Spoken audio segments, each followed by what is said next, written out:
Hello दोस्तों, आज हम लोग इस सेशन के अंदर एक बहुत ही इम्पॉर्टेंट टॉपिक को डिस्कस करने वाले हैं। दोस्त, आज का टॉपिक है पेमेंट बैंक। जैसा कि आप लोगों ने हाल में सुना होगा कि जुलाई 2020 के अंदर एक पेमेंट बैंक जो अपना ऑपरेशन बंद कर चुका है। ऐसे ही करंट अपडेट्स, स्टैटिक अपडेट्स और फाइनेंशियल अपडेट्स के साथ हम पूरी तरह से इस टॉपिक के ऊपर आज चर्चा करने वाले हैं। तो आप पूरा सेशन देखिएगा, क्योंकि ये सेशन में हम करंट, स्टैटिक्स और फाइनेंशियल अपडेट को लेंगे, पूरे कंप्लीट टॉपिक पे चर्चा करेंगे। इसलिए क्योंकि बैंकिंग के एग्जाम के अलावे आरआरबी, एनटीपीसी, बिहार एसआई और एसएससी जैसे एग्जाम में इनसे भी करंट अपडेट्स और स्टैटिक्स पार्ट से भी क्वेश्चंस पूछे जाते हैं। तो ये सभी एग्जामों के लिए बहुत महत्वपूर्ण होने वाला है ये सेशन। आप पूरा सेशन देखिएगा दोस्त। तो हम चलते हैं इस सेशन पे, चर्चा करते हैं और देखते हैं पेमेंट बैंक के अंदर क्या कुछ है। तो देखिएगा दोस्त, पेमेंट बैंक क्या है।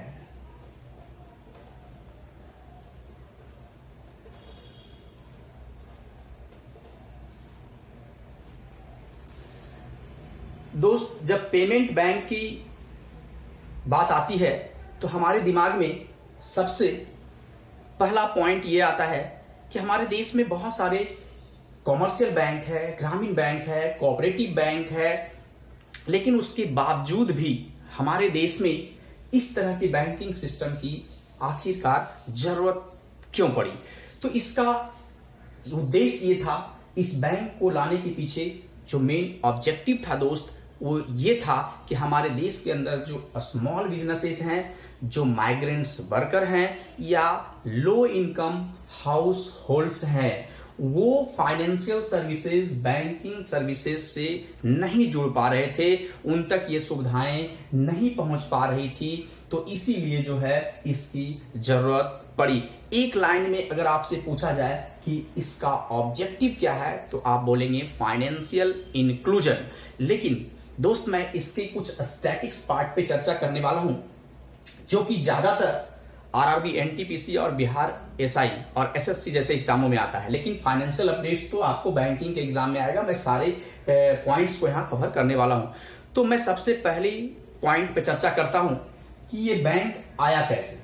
ठीक है, तो 2013 में हमारे देश के आरबीआई के गवर्नर बने रघुराम जी राजन, और उसी साल 2013 में जब वो गवर्नर बने तो उन्होंने migrants worker, low income house hold के ऊपर एक कमेटी बनाया। इनके फाइनेंशियल सर्विसेज को व्यापक तौर पर समझने के लिए, अध्ययन करने के लिए एक कमेटी बनाया गया। उस कमेटी का नेम हम साथ साथ लिखते चलेंगे दोस्त, क्योंकि पॉइंट से आप नोट भी करते चलिएगा। इसमें देखिएगा, तो सबसे पहला पॉइंट हम बात करते हैं, ये बैंक आया तो एक कमेटी के माध्यम से आया। तो कमेटी ऑन कॉम्प्रिहेंसिव, इस कमेटी का नेम क्या था? Comprehensive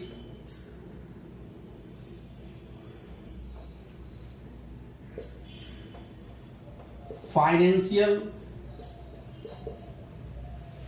service for a small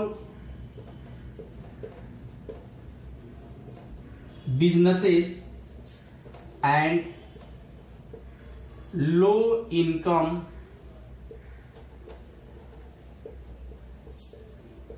households।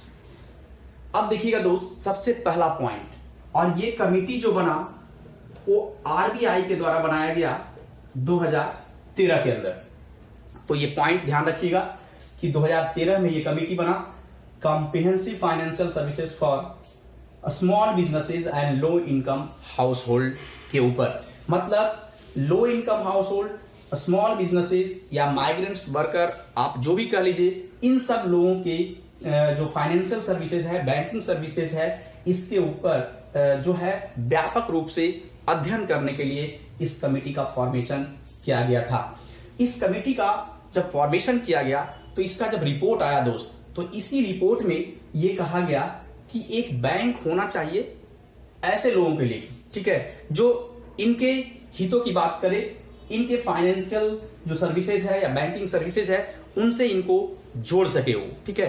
तो इसी रिपोर्ट में जो है कहा गया कि एक बैंक होना चाहिए और वो बैंक आया पेमेंट बैंक के रूप में। लेकिन इसमें सबसे अहम पॉइंट, सबसे इंपॉर्टेंट क्वेश्चन जो एग्जाम में बनेगा दोस्त, वो ये बनेगा इस कमिटी के चेयरमैन कौन थे।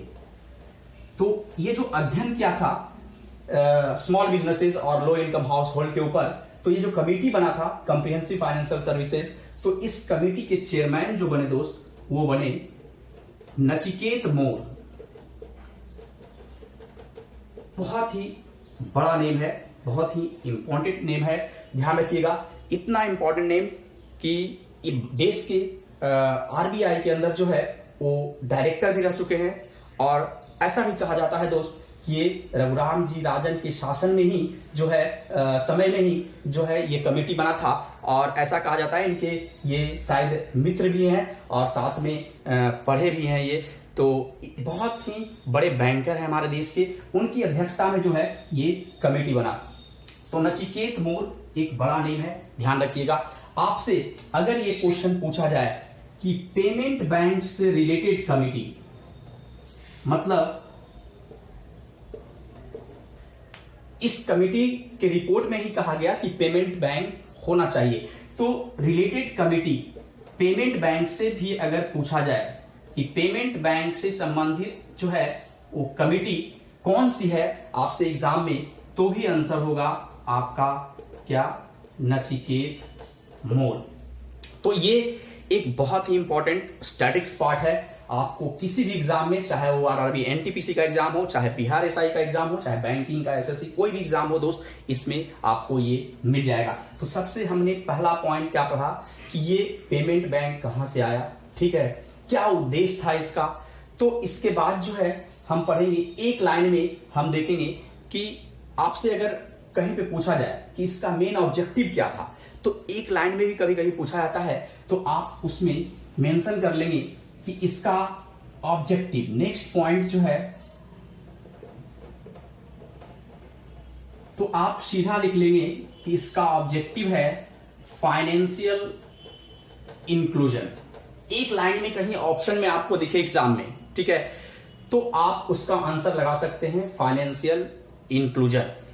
तो ये तो दो पॉइंट है बहुत इंपॉर्टेंट, इसको ध्यान रखिएगा। कमिटी बना और इससे रिलेटेड पेमेंट बैंक से रिलेटेड कमिटी भी अगर पूछेगा तो आंसर क्या होगा आपका, नचिकेत मोरी होगा। अब हम बात करते हैं दोस्त कि जब इस पेमेंट बैंक के बारे में इस रिपोर्ट में कहा गया, तो हमारे देश के बहुत सारे कॉरपोरेट सेक्टर, टेलीकॉम सेक्टर और गवर्नमेंट एजेंसी ने आरबीआई के पास जो है वो आवेदन किया, किस लिए, लाइसेंस लेने के लिए, ताकि वो बैंक जो है वो ओपन कर सके।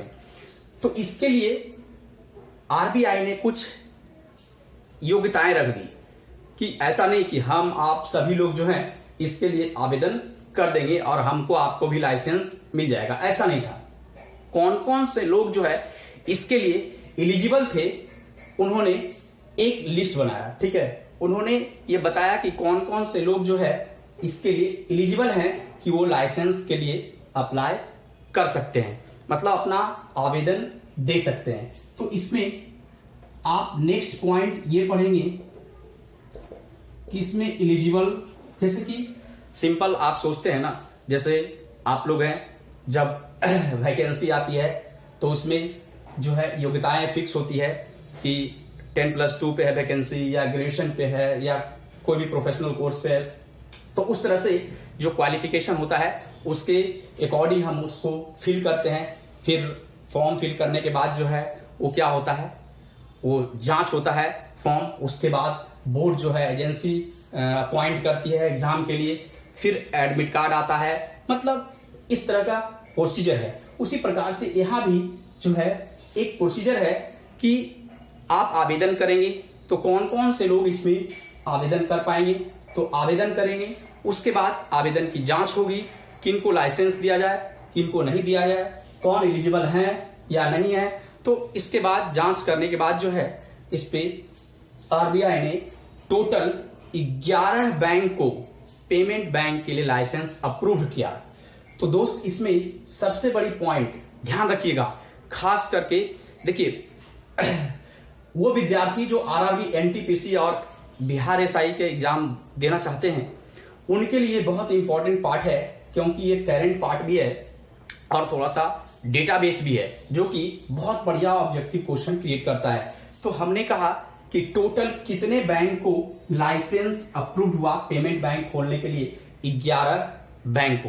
तो 11 बैंक को लाइसेंस अप्रूव हुआ, लेकिन एप्लीकेशन कितने आए थे इसके लिए, 41 एप्लीकेशन आया दोस्त इसके लिए।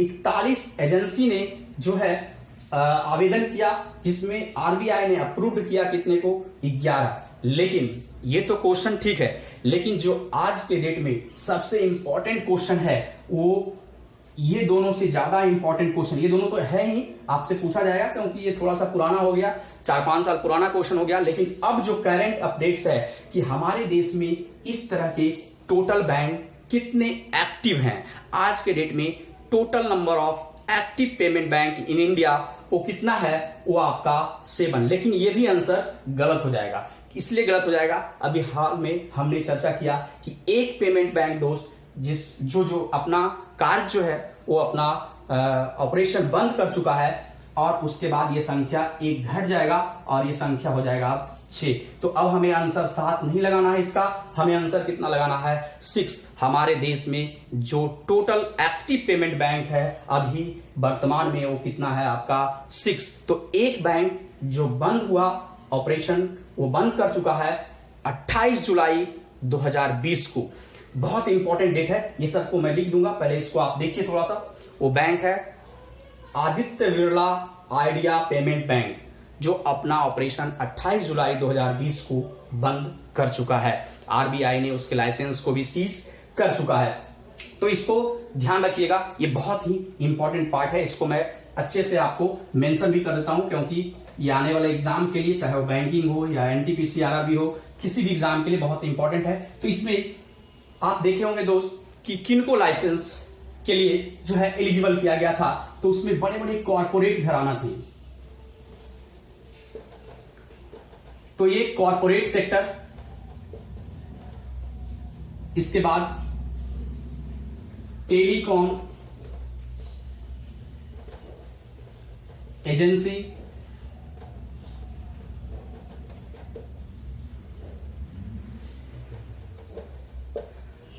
गवर्नमेंट एजेंसी,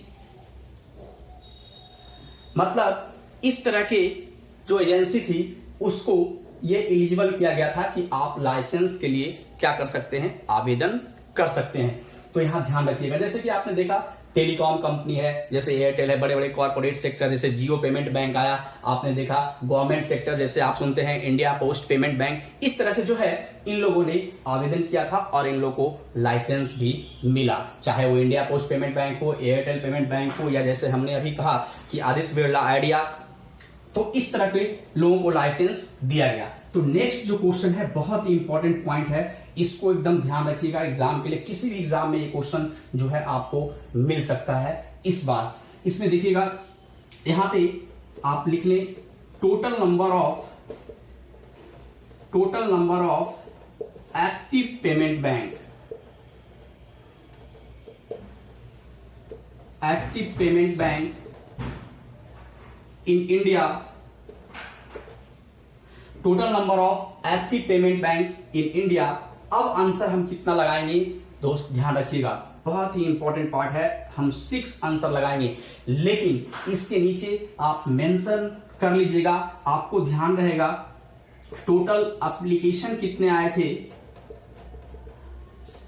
टोटल एप्लीकेशन जो आरबीआई के पास आए थे वो कितने आए थे, तो ये आए थे आपके 41, और अप्रूव्ड जो हुआ था ये हुआ था 11 बैंक।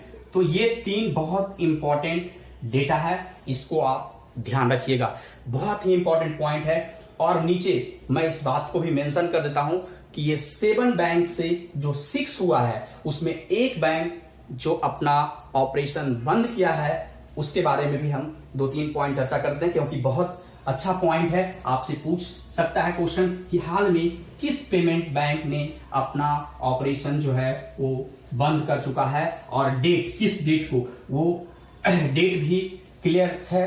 तो इसको ध्यान रखिएगा। यहां पे वो पेमेंट बैंक का नेम आप लिख लीजिए, Aditya Birla idea payment bank.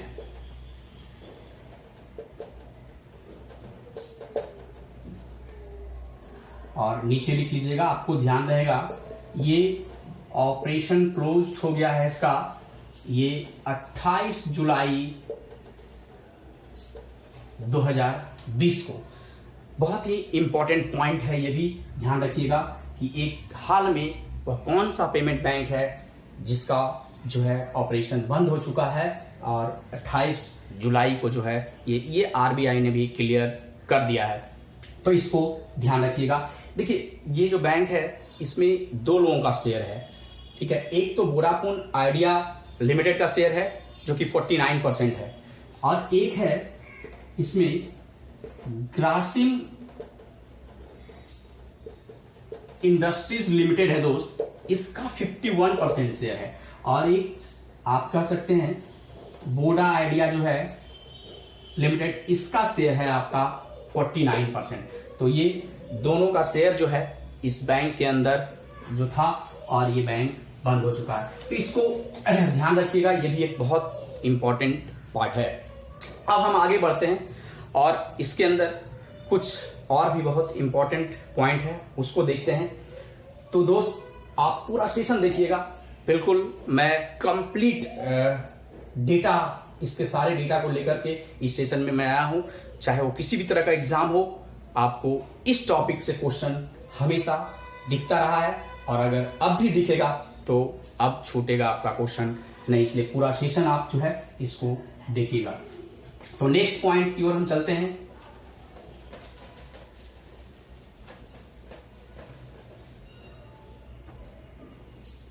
Next point देखिएगा दोस्त, अब हम चर्चा करेंगे कि हमारे देश में पेमेंट बैंक आया, चलिए कितने को लाइसेंस मिला, कितना एक्टिव है, कितने एप्लीकेशंस आए थे। उसके बाद हम बात करते हैं कि पहला बैंक जो धरातल पे आया, पहला बैंक जो खुला, वो कौन सा बैंक था।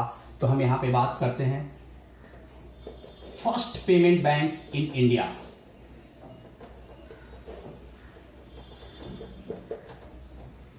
First payment bank in India, अगर इसकी चर्चा हम करें कि देश का पहला पेमेंट बैंक जो है वो कौन आया, तो देश में जो पहला पेमेंट बैंक के रूप में आया वो आया, आप सभी लोग जानते हैं, इसके नेम से आप सभी लोग वाकिफ हैं, एयरटेल पेमेंट बैंक के रूप में।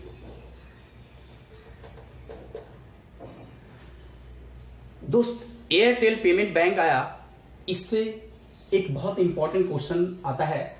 इसके एमडी सीईओ का नाम जो है वो बहुत इंपॉर्टेंट है, और ये क्वेश्चन पूछा जाता है। ये क्वेश्चन तो थोड़ा सा ऐसा हो गया है कि कॉमनली सब लोग जानते हैं कि देश का पहला पेमेंट बैंक जो है वो कौन सा आया, तो एयरटेल पेमेंट बैंक के रूप में आया। अब देखिए, मैं यहां पे लिख रहा हूं इसके बारे में 1-2 पॉइंट कि एयरटेल पेमेंट बैंक आया, तो इसका हेड क्वार्टर कहां है वर्तमान में, तो ये जो है इसका हेड क्वार्टर है न्यू दिल्ली, और इसके वर्तमान एमडी एंड सीईओ जो है दोस्त, एमडी एंड सीईओ जो है, इसके मैनेजिंग डायरेक्टर जो है ये है अनुव्रता विश्वास। तो ये बहुत इंपॉर्टेंट पॉइंट है, इसको भी आप ध्यान रखिएगा। और ये तो पॉइंट इंपॉर्टेंट है ही, ठीक है, कि देश का पहला पेमेंट बैंक के रूप में जो आया था वो एयरटेल पेमेंट बैंक के रूप में आया था। ये आया था दोस्त, अगर आप जानना चाहते हैं तो मैं जानकारी के लिए आपको बता देता हूं, 12 जनवरी 2000 पहला बैंक है, इसलिए आप ध्यान रखिएगा कि फर्स्ट बैंक आया था 12 जनवरी 2017 को जो है वो इसका फॉर्मेशन हुआ था इस बैंक का। तो ये भी बहुत इंपॉर्टेंट पॉइंट है। तो सारे डिटेल्स को आप अच्छे से नोट कीजिएगा, ठीक है, आने वाले एग्जाम्स के लिए बहुत इंपॉर्टेंट होने वाला है। और अगर दोस्त, अगर आपको हमारा सेशन अच्छा लगता है तो आप थोड़ा सा अपनी तरफ से कोशिश कीजिएगा कि आप ज्यादा से ज्यादा लोगों के बीच में शेयर कीजिए, ठीक है। शेयर करना नहीं भूलिएगा, लाइक कीजिएगा। और आप अगर हमारे YouTube channel Shrikant knowledge hub पे आप फर्स्ट टाइम हैं, अगर आप मेरे सेशन को देख रहे हैं तो आप चैनल को सब्सक्राइब भी जरूर कीजिएगा। तो चलिए दोस्त, हम आगे बढ़ते हैं और देखते हैं नेक्स्ट पॉइंट क्या है। अब देखिए दोस्त, ये तो पहला बैंक था, ठीक है, कि फर्स्ट बैंक हमारे देश में एयरटेल पेमेंट बैंक के रूप में आया। लेकिन इसके बाद एक बैंक आया जो सरकारी बैंक के रूप में आया, जिसमें 100% गवर्नमेंट का शेयर है। और उस बैंक के बारे में मैं इसलिए चर्चा करना चाहता हूं कि उसमें एक दो अपॉइंटमेंट है, उसके ऊपर बहुत कंफ्यूजन है, ठीक है। तो इसमें देखिएगा, मैं इसी में एक बैंक की चर्चा कर देता हूं आपको, वो है इंडिया पोस्ट पेमेंट बैंक। और वो इंपॉर्टेंट इसलिए है कि इसमें 100% शेयर भारत सरकार का है, ठीक है। और इसके अपॉइंटमेंट मतलब इसके अभी चेयरमैन कौन है और इसके जो है एमडी एंड सीईओ कौन है, इसके बारे में जो है हम चर्चा थोड़ा करते हैं, क्योंकि इसमें थोड़ा सा कंफ्यूजन हो जाता है लोगों को, इसलिए। और वर्तमान में जो है इसका अपॉइंटमेंट भी हुआ है इसके सीईओ का, इसलिए मैं इसके ऊपर चर्चा कर रहा हूं, क्योंकि इसमें करंट अपडेट्स है कुछ। इसमें देखिएगा, तो ये पेमेंट बैंक है दोस्त, IPPB, इसको बोलते हैं इंडिया पोस्ट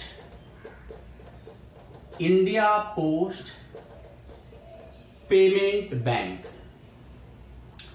अब देखिएगा इसको दोस्त, इसका ये फुल फॉर्म है। अब आप कहेंगे इसके फुल फॉर्म से भी क्वेश्चन पूछे गए हैं, ठीक है। मैं इसकी चर्चा क्यों कर रहा हूं, इसलिए मैं बता रहा हूं, इसकी चर्चा इसलिए कर रहा हूं क्योंकि ये इतना इंपॉर्टेंट है कि इसके फुल फॉर्म से भी क्वेश्चन पूछे गए। जैसे आप देखते हैं पेमेंट, तो इसमें पूछा जाता है एग्जाम में, और एक बार एग्जाम में ऐसा क्वेश्चन एक दो बार पूछा भी गया है कि सेकेंड पी का मतलब क्या है, ठीक है। तो ध्यान रखिएगा, पेमेंट। तो इस तरह से post payment bank, India post payment bank. अब दोस्त हम इसकी चर्चा करते हैं। इस बैंक का भी हेड क्वार्टर कहां है, न्यू दिल्ली ही है। लेकिन इस बैंक को 1 सितंबर 2018 को जो है स्टार्ट किया गया था। तो इसका फॉर्मेशन डेट अगर पूछे तो ये ध्यान रखिएगा दोस्त, ये है 1 सितंबर 2018। देखिए ये डेट इंपॉर्टेंट है, लेकिन ध्यान रखिएगा दोस्त, ये आरआरबी, एनटीपीसी और एसआई, बिहार एसआई और एसएससी के लिए बैंकिंग के एग्जाम में इसका डेट जो है वो बहुत कम तर पूछा जाएगा, नहीं पूछा जाता है इस तरह का क्वेश्चन। लेकिन आपको ऐसे क्वेश्चंस जो है अपॉइंटमेंट हो, या अपॉइंटमेंट तो हर जगह आते हैं, बट अपॉइंटमेंट हो, ये हो, फॉर्मेशन हो, हेड क्वार्टर हो, ये सब जो है आपका एनटीपीसी, बिहार एसआई, ये सब के लिए बहुत इंपॉर्टेंट हो जाता है। अब इसमें देखिएगा दोस्त, इसका हेड क्वार्टर जो है ये है आपका न्यू दिल्ली, और इसके जो सीईओ है, ये बहुत इंपॉर्टेंट पॉइंट है दोस्त, इसको ध्यान रखिएगा। इसमें थोड़ा सा हाल में कंफ्यूजन भी है, या बहुत सारे लोग, मुझे लगता है अभी बहुत सारे लोगों को ध्यान में नहीं होगा, इसलिए मैं इसको और विशेष तौर पर इसलिए मैं इसको डिस्कस कर रहा हूं। तो इसके सीईओ जो हैं ये है अभी ई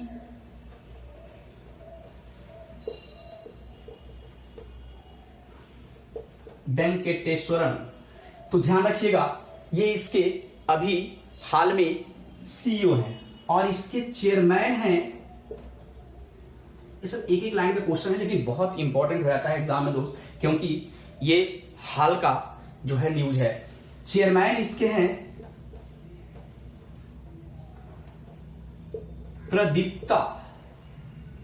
प्रदीप्ता कुमार बिशोई। इसमें दोस्त ध्यान रखिएगा, अब कहीं कहीं आपको प्रदीप लिखा हुआ मिल जाएगा, ठीक है। तो ऐसी चीजों में थोड़ा सा कंफ्यूजन है, इसलिए मैं बार बार बोल रहा हूं, इसको आप ध्यान रखिएगा।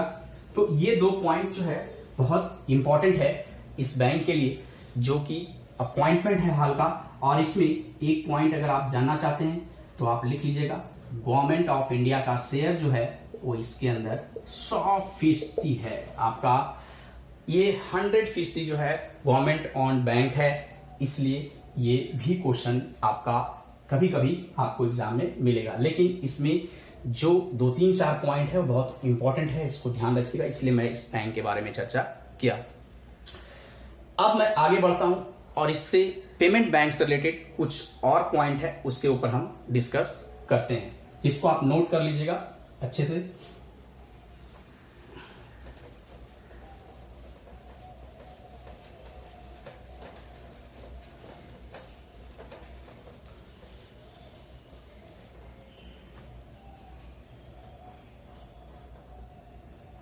नेक्स्ट पॉइंट हम देखते हैं दोस्त कि इस बैंक की एक्टिविटी क्या है।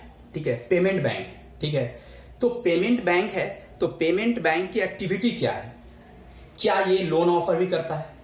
क्या डिपॉजिट एक्सेप्ट करता है? क्या ये क्रेडिट कार्ड फैसिलिटी प्रोवाइड करता है? तो दोस्तों इन सब चीजों को भी थोड़ा थोड़ा हम ध्यान रखेंगे, क्योंकि इसमें ये भी पॉइंट एक बहुत इंपॉर्टेंट पॉइंट है होने वाला है, क्योंकि इसमें एक ऐसा क्वेश्चन है जो बहुत ही जगह पूछा गया है और बहुत ही आपको देखकर लगेगा कि बहुत अच्छा ऑब्जेक्टिव क्वेश्चन जो है इससे हमेशा बनाया जा सकता है। तो इसमें देखिएगा ये है आपका एक्टिविटी। तो एक्टिविटी की अगर हम बात करें तो इसमें ये बैंक, सबसे पहले ध्यान रखिएगा, ये बैंक लोन ऑफर नहीं करता है किसी। ठीक है, ये क्या करता है? डिपॉजिट एक्सेप्ट करता है, सिर्फ लोन ऑफर नहीं करता है। क्रेडिट कार्ड फैसिलिटी प्रोवाइड ये नहीं करता है बैंक। तो लोन ऑफर नहीं करता है, क्रेडिट कार्ड फैसिलिटी प्रोवाइड नहीं करता है, ये क्या करता है? सिर्फ डिपॉजिट एक्सेप्ट करता है। तो इसका एक्टिविटी है, ये क्या करता है? आपका डिपॉजिट एक्सेप्ट करता है। लेकिन इसमें जो है एक सबसे इंपॉर्टेंट पॉइंट है, इसको ध्यान रखिएगा कि इसमें सबसे इंपॉर्टेंट पॉइंट है कि ये डिपॉजिट तो एक्सेप्ट करता है, लेकिन ये क्वेश्चन थोड़ी ना पूछा जाता है एग्जाम में। एग्जाम में आपको जो है वो ऑब्जेक्टिव क्वेश्चन पूछा जाएगा, एमसीक्यू जो बनता है। ठीक है, वो क्वेश्चन, तो इससे सबसे बढ़िया क्वेश्चन ये पूछा जाता है कि आखिर ये बैंक डिपॉजिट एक्सेप्ट करता है तो क्या उसके कोई लिमिटेशन है कि मैक्सिमम कितना अमाउंट जो है ये डिपॉजिट एक्सेप्ट करता है। तो दोस्त इसको ध्यान रखिएगा, ये अप टू आरएस 1 लाख, ये 1 लाख तक का ही डिपॉजिट जो है ये एक्सेप्ट करता है। ये बहुत ही इंपॉर्टेंट पॉइंट है, इसको आप ध्यान रखिएगा दोस्त। ठीक है, तो देखिए आप अगर थोड़ी बहुत बैंकिंग सिस्टम को जानते होंगे तो आप सुने होंगे DICGC जो है एक संस्था हमारे देश के अंदर, वो डिपॉजिट पे इंश्योरेंस प्रोवाइड करता है। तो इसके लिमिटेशन 1 लाख इसलिए रखे गए हैं दोस्त, इसलिए रखे गए थे कि इसका रीजन ये था कि DICGC जो है वो डिपॉजिट पे इंश्योरेंस प्रोवाइड करता है। जो भी हम सेविंग अकाउंट या करेंट अकाउंट में जो पैसे रखते हैं उसमें 1 लाख का अमाउंट जो है वो आपका सुरक्षित होता है। ठीक है, ये इंश्योरेंस प्रोवाइड करता था ये संस्था 1 लाख तक। तो इसमें तो गरीबों का पैसा होता है पेमेंट बैंक के अंदर, क्योंकि हमने फर्स्ट स्टार्टिंग में ही बताया कि माइग्रेंट्स लेबर हो, स्मॉल इनकम हाउस होल्ड हो या स्मॉल बिजनेसेस हो, उनसे रिलेटेड जो लोग हैं उनका पैसा होता है इसके अंदर। तो 1 लाख का डिपॉजिट है और 1 लाख क्या है? सुरक्षित है आपका। ठीक है, 1 लाख रुपया जो है इसमें सुरक्षित है। लेकिन आप सुने होंगे इस साल के बजट में जो है वो इसमें कुछ प्रावधान किया गया था कि इसके 1 लाख जो इंश्योरेंस कवर है इसको बढ़ाकर जो है 5 लाख करने का प्रावधान कहा गया था इस साल के बजट के अंदर। तो बहुत सारे पेमेंट बैंक, जैसे आपने अभी सुना कि Aditya Birla idea payment bank बंद हो गया, तो दोस्तों सही में मुश्किल स्थिति है। उन्होंने कहा है कि कारोबार के लिए अनुकूल जो है वो परिस्थिति नहीं है, उसका शिकार हमें होना पड़ा है, जिससे हमारा आर्थिक जो है वो स्थिति सही नहीं हुई है। क्योंकि हम लोन ऑफर नहीं करते हैं, तो हम लोन ऑफर नहीं करते हैं तो मेरा मेन बिजनेस का पार्ट जो है वो खराब होता है। तो इसलिए हम सिर्फ डिपॉजिट एक्सेप्ट कर पाते हैं। तो कम से कम आप ये करें कि DICGC का जो ये बजट में कहा गया है कि 1 लाख से इसका इंश्योरेंस कवर जो है वो कितना 5 लाख करने का प्रावधान है। तो पेमेंट बैंक भी बहुत सारे जो हैं वो RBI से डिमांड कर रहे हैं कि हमारे डिपॉजिट लिमिट जो है वो उसका भी लिमिटेशन बढ़ाइए और इसका भी लिमिटेशन 1 लाख से कितना कर दिया जाए? 5 लाख कर दिया जाए, ताकि अगर यहां आप 5 लाख करते हैं तो यहां भी तो 5 लाख उनका सुरक्षित रहेगा। तो ये चीज प्रावधान है, लेकिन डिमांड है, लेकिन अभी तक ये हुआ नहीं है, लेकिन फ्यूचर में हो सकता है। तो आप ध्यान रखिएगा कि ये जो है आपका अपडेट चेंज भी हो सकता है, लेकिन अभी तक जो है वो आपका आंसर होगा अप टू RS 1 लाख। अब देखिए दोस्त, इसमें एक इंपॉर्टेंट पॉइंट जो बार बार पूछा गया एग्जाम में, मुझे बार बार ऐसा लगता है कि अब ये क्वेश्चन नहीं आएगा, ठीक है, अब ये दोबारा नहीं पूछा जाएगा, लेकिन क्योंकि इतनी बार पूछा गया है क्वेश्चन, तो बार बार लगता है कि नहीं आएगा क्वेश्चन, लेकिन फिर आ जाता है एग्जाम में, ठीक है। तो ये तो प्रीवियस ईयर शायद यूपीएससी के अंदर एक एग्जाम था असिस्टेंट कमांडेंट का, उसके अंदर भी जो है ये क्वेश्चन पूछा गया है, और बार बार बैंकिंग और वगैरह अदर एग्जाम में जो है वो बहुत बार क्वेश्चन पूछा गया है। इसलिए मैं बोल रहा हूँ कि बार बार मैं सोचता हूँ नहीं आएगा, लेकिन आ जाता है, और इसको ध्यान रखिएगा। ये है, और सब लोग इसको जानते भी हैं, ठीक है, इसलिए मुझे लगता है कि अब नहीं आएगा, लेकिन फिर भी आ जाता है क्वेश्चन, ठीक है। पेड अप कैपिटल, इस बैंक के लिए जो मिनिमम पेड अप कैपिटल रखा गया है वो एक डेटा है, इसको ध्यान रखिएगा। ये है 100 करोड़ का, बहुत ही इंपॉर्टेंट पॉइंट है, बार बार ये क्वेश्चन, और सब लोग इसके बारे में जानते भी हैं, ठीक है। तो ये डेटा आप ध्यान रखिएगा। अब दोस्त, इसके अंदर कुछ पॉइंट्स और है, जैसे हम बात करते हैं कि आरबीआई ने पेमेंट बैंक के लिए बहुत सारे एजेंसी को लाइसेंस दिया, तो आरबीआई किस एक्ट और किस सेक्शन के तहत जो है ये लाइसेंस प्रोवाइड करता है इन एजेंसियों को। तो इसमें आप ध्यान रखिएगा कि जो एक्ट है फॉर लाइसेंस के लिए, लाइसेंस के लिए जो एक्ट है वो है आपका, इसको ध्यान रखिएगा, बैंकिंग रेगुलेशन एक्ट,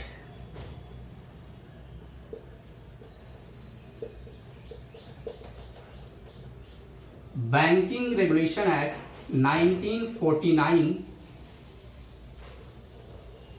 सेक्शन 22(1). अब देखिए दोस्त, ये क्वेश्चन जो है वो आपको बैंकिंग के एग्जाम में ज्यादा पूछा जाएगा, ठीक है। एसएससी, एनटीपीसी रेलवे या एसआई, बिहार एसआई के एग्जाम में जो है ये क्वेश्चन आपको नहीं पूछा जाएगा, ये बैंकिंग एग्जाम में ज्यादातर क्वेश्चन पूछा जाता है। तो ये भी एक इंपॉर्टेंट पार्ट है, इसको आप ध्यान रखिएगा। अब देखिए, एक डेटाबेस क्वेश्चन इसके अंदर और है, ठीक है। जैसे कि आप सुना होगा इसके अंदर आप लोगों ने कि एफडीआई होता है, ठीक है। तो foreign direct investment, foreign direct investment जो है उसकी लिमिट पेमेंट बैंक के लिए कितनी रखी गई है। जैसे आप सुनते हैं कि गवर्नमेंट बैंक जो है, कॉमर्शियल बैंक, उसके लिए जो है पब्लिक सेक्टर बैंक के लिए, उसके लिए एफडीआई की लिमिट कितना है आपका 20%, प्राइवेट बैंक के लिए है कितना 74%। तो ये लिमिट जो है, एफडीआई लिमिट जो है, ये आपका इसमें लिमिट है। बहुत ही अच्छा ऑब्जेक्टिव क्वेश्चन है, इसको आप ध्यान रखिएगा। ये है आपका 74%। तो 74% जो है इसका एफडीआई लिमिट है, इसके अंदर पेमेंट बैंक के अंदर एफडीआई की लिमिट है 74%। ये भी एक ऑब्जेक्टिव डेटा है, इसको आप ध्यान रखिएगा। तो इसको आप पूरे टॉपिक को दोस्त आप थोड़ा सा ध्यान रखिएगा, अच्छे से इसको दोबारा पढ़िएगा, नोट कर लीजिएगा, क्योंकि इसके अंदर कुछ करंट अपडेट्स भी हैं, ठीक है। तो आज के लिए इतना ही, पूरा सेशन देखिएगा, और अगर आपको सेशन अच्छा लगता है तो आप शेयर ज्यादा कीजिएगा दोस्त, और लाइक भी करते रहिएगा। तो आज के लिए इतना ही, थैंक यू।